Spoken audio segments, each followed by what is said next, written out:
হরে কৃষ্ণ।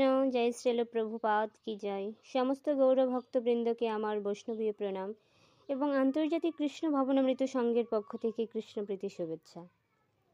আসছে আগামী 27 এপ্রিল 2026 খ্রিস্টাব্দ সোমবার, বৈশাখ মাসের শুক্লপক্ষের একাদশী ব্রত, মোহিনী একাদশী ব্রত। এই একাদশী ব্রতের পালনের দিন পরের দিন অর্থাৎ মঙ্গলবার। বাংলাদেশ ঢাকা পালনের সময় 5:26 থেকে 9:46 মধ্যে এবং ভারত কলকাতা পালনের সময় 5:05 থেকে 9:24 মধ্যে। আমরা এখন এই মোহিনী একাদশী ব্রত মাহাত্ম্য সম্পর্কে অবগত হব। দয়া করে সকলে মনোযোগ দিয়ে শ্রবণ করবেন। মোহিনী একাদশী মাহাত্ম্য কি যায়। কুর্মপুরাণে বৈশাখ শুক্লপক্ষের মোহিনী একাদশীর ব্রত মাহাত্ম্য বর্ণনা করা হয়েছে। মহারাজ যুধিষ্ঠির বললেন, হে জনার্দন, বৈশাখ শুক্লপক্ষের একাদশীর কি নাম, কি ফল, কি বিধি, এ সকল কথা আমার নিকট বর্ণনা করুন। উত্তরে ভগবান শ্রীকৃষ্ণ বললেন, হে ধর্মপুত্র, আপনি আমাকে যে প্রশ্ন করেছেন, পূর্বে শ্রী রামচন্দ্রও বশিষ্ঠের কাছে এই একই প্রশ্ন করেছিলেন। তিনি জিজ্ঞাসা করেছিলেন, হে মুনিবর, আমি জনকনন্দিনী সীতার বিরহজনিত কারণে বহু দুঃখ পাচ্ছি, তাই একটি উত্তম ব্রতের কথা আমাকে বলুন, যার দ্বারা সর্ব পাপক্ষয় হয় ও সর্বদুঃখ বিনষ্ট হয়। এই কথা শুনে বশিষ্ঠদেব বললেন, হে রামচন্দ্র, তুমি উত্তম প্রশ্ন করেছ।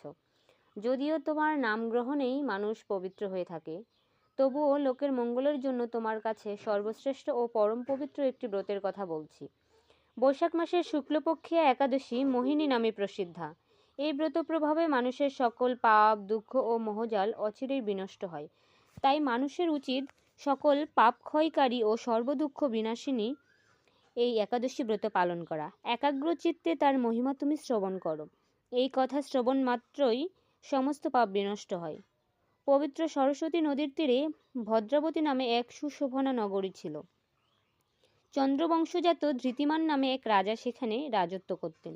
সেই নগরীতেই ধনপাল নামে এক বৈশ্য বাস করতেন। তিনি ছিলেন পুণ্যকর্মা ও সমৃদ্ধশালী ব্যক্তি।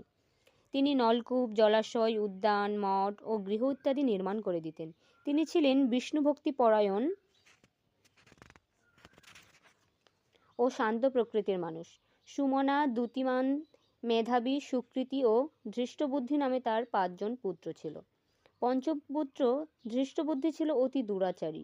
সে সর্বদা পাপ কার্যে লিপ্ত থাকত। পরস্ত্রী সঙ্গ, বেশ্যাসক্ত, লম্পট ও দ্রুত ক্রীড়া প্রভৃতি কাজে সে অত্যন্ত আসক্ত ছিল।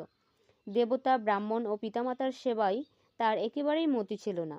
সে অন্যায় কার্যে রত, দুষ্ট স্বভাব ও পিতৃধন ক্ষয়কারক ছিল। সবসময় সে অভক্ষ, ভক্ষণ ও সুরাপানে মত্ত থাকত। পিতা ধনপাল একদিন পথ চলছিলেন। হঠাৎ তিনি দেখতে পেলেন ধৃষ্টবুদ্ধি এক বেশ্যার গলায় হাত রেখে নিঃসংকোচে ঘুরে বেড়াচ্ছে।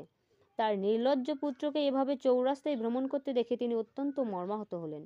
এই কুস্বভাব দর্শনে ক্রুদ্ধ হয়ে তিনি তাকে গৃহ থেকে বের করে দিলেন। তার আত্মীয় স্বজনও তাকে পরিত্যাগ করল। সে তখন নিজের অলঙ্কারাদি বিক্রি করে জীবন অতিবাহিত করত।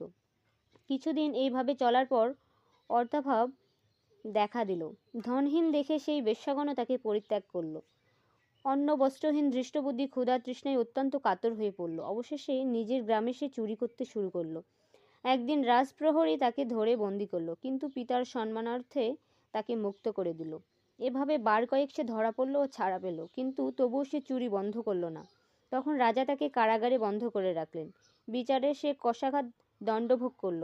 কারাভোগের পর অনন্য উপায়ে ধৃষ্টবুদ্ধি বনে প্রবেশ করল। সেখানে সে পশু পাখি বধ করে তাদের মাংস ভক্ষণ করে অতি দুঃখে পাপময় জীবন যাপন করতে লাগলো। দুষ্কর্মের ফলে কেউ কখনো সুখী হতে পারে না। তাই সেই ধৃষ্টবুদ্ধি দিবারাত্রি দুঃখ শোকে জর্জরিত হলো। এভাবে অনেক দিন অতিবাহিত হলো। সে কোনো পুণ্য ফলে সহসা একদিন সে কৌডিন্য ঋষির আশ্রমে উপস্থিত হলো। বৈশাখ মাসে ঋষিবর গঙ্গা স্নান করে আশ্রমের দিকে প্রত্যাবর্তন করছিলেন। শোকাকুল ধৃষ্টবুদ্ধি তার সম্মুখে উপস্থিত হলো। ঘটনাক্রমে ঋষির বস্ত্র হতে এক বিন্দু জল তার গায়ে পড়ল। সেই জলস্পর্শে তার সমস্ত পাপ দূর হলো। হঠাৎ তার শুভ বুদ্ধির উদয় হলো।